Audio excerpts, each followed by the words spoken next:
Blue's Clues host Steve Burns addresses rumors he's dead? While rumblings of the original Blue's Clues host's sudden demise after his 2002 departure from the kids series lingered on the internet for years, the allegations have been greatly exaggerated. In fact, Steve is very much alive and well. But the children's TV icon does admit the rumors, which detailed several apparent tragedies Steve supposedly faced, did take their toll on him.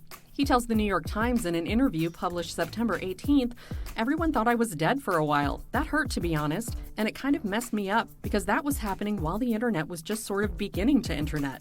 No one, including myself, was kind of prepared for the degree of consensus that it represented." And he says even the occasional public appearances didn't seem to mitigate the rumor. As Steve explains, when a zillion trillion people all think you're dead for 15 years, it freaks you out.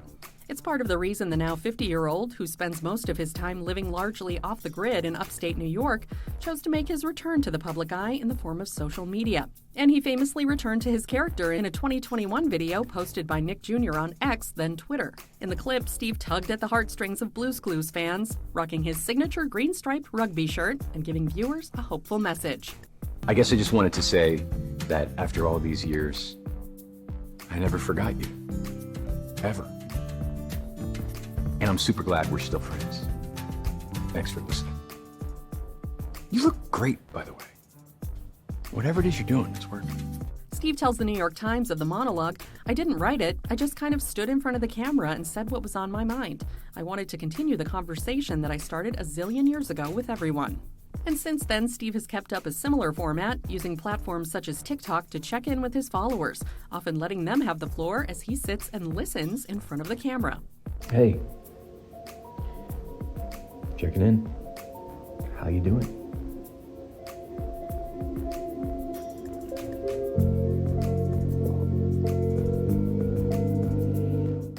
He says in the New York Times interview, "I just kind of wondered, is it possible to use the internet backward? Instead of creating micro-harm in aggregate that is actually corrosive, can we just use it in positive ways?"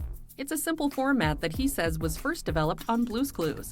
He explains of his time as host, "My real job was listening. Most children's television talks to the camera, right? That's kind of an established convention. But what Blue's Clues did that I think was really a breakthrough is we listened.